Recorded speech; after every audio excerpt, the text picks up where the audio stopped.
good chance of going a long way in terms of who gets home court advantage. And we're being joined by Miles Turner, the terrific young center for the Pacers, who's getting ready, warming up right now.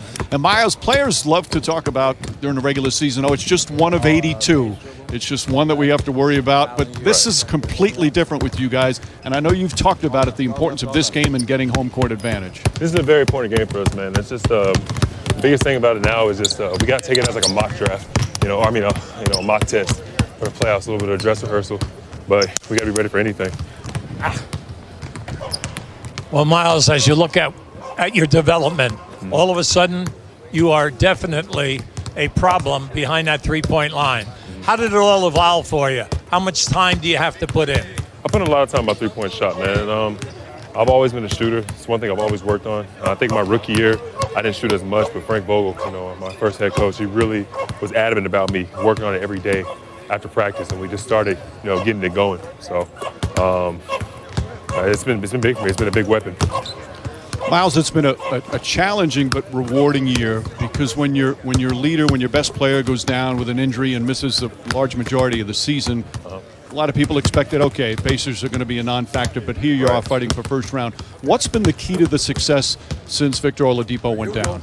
The keys are togetherness, man. We have a very deep roster, 1 through 15. Anybody can step in and make plays. And I think the biggest thing, too, is, Vic is still with us in spirit.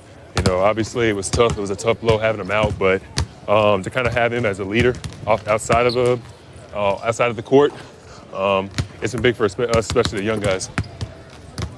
Well, as we look at what you're doing, we're talking about team play. We have two of the best half-court defensive teams playing here tonight. Now, for you either have Baines or you have Horford. Do you have to change what you're doing from a fundamental defensive play to play both of these guys? Me personally, not necessarily. I stick to my principles no matter who I'm guarding. But I think when you got guys that are a little bit more physical like these guys, you got to bring the fight to them. And you can't wait for them to hit you first. So I think it's more of a physical mentality and just going out there and getting the job done, by any means necessary. Well, Miles, we appreciate you joining us, and good luck tonight. Should be a fun game, and as you get ready for the playoffs. Thank you so much. Thank you, guys. All right, have a great one. All right. All right, let's go back to the studio. Thanks, guys. Not even short of breath. The latest detail with Kobe Bryant, 4 of the best players in the women's Final Four. 4 episodes available now. Start your free trial of ESPN Plus. Download the app or visit ESPNplus.com. All right, huge game for Domantas Sabonis and the Pacers. According to ESPN's BPI, if Indy wins, that's a 76% chance at securing a top 4 seed in the East. No one saw that coming. I don't care who you are. And Chuck Taylor invented a game he would not recognize. The coolest of the cool sneakers are the NBA's hottest giveaway. We've got them, all of them, coming up next.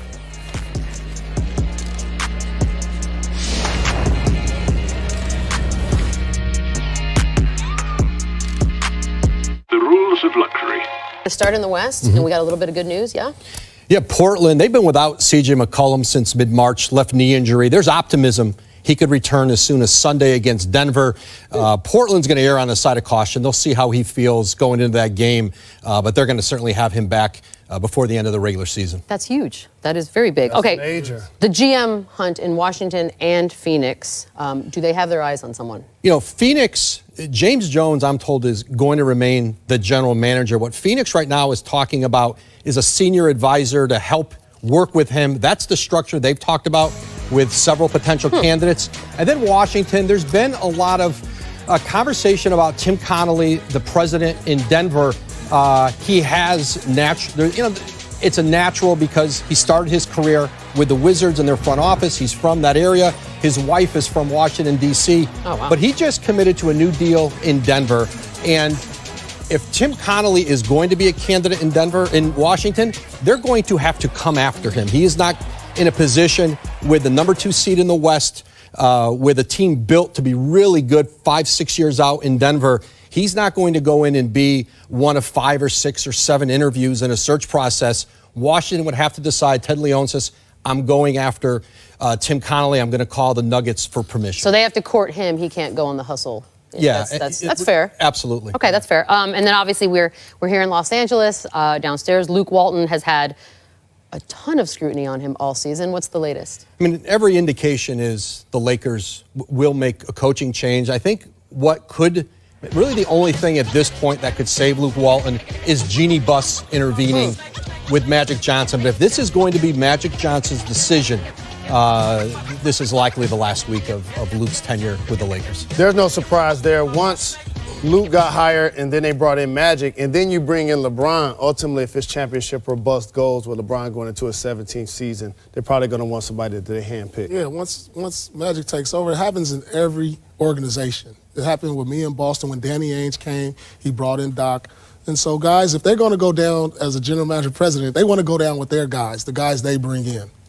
Well, hopefully it's with enough time for him, heads up, that he can go get another gig somewhere, wherever it be. Yeah, I think if Luke's out on the market, and especially some younger teams that are in rebuilds, I think Luke Walton will be a head coach in this league again. Woj, excited. Playoffs are almost here, buddy. Thanks, Woj. Yay! Thanks, we got to check in, obviously, on tonight's Rising Star. It's brought to you by Mountain Dew Ice, and it's Jason Tatum. 21, just over 1 month now he's been that old. Still shows he has ice in the veins, though, on the road, scoring more than at home, shooting 40% from three, 5% better than at home. He invades Pacers turf next. And you can buy a jersey or a pennant or a supersized soda cup, but you don't have the coolest souvenir in the NBA until you take home game-worn sneaks. Everything about this trend coming up.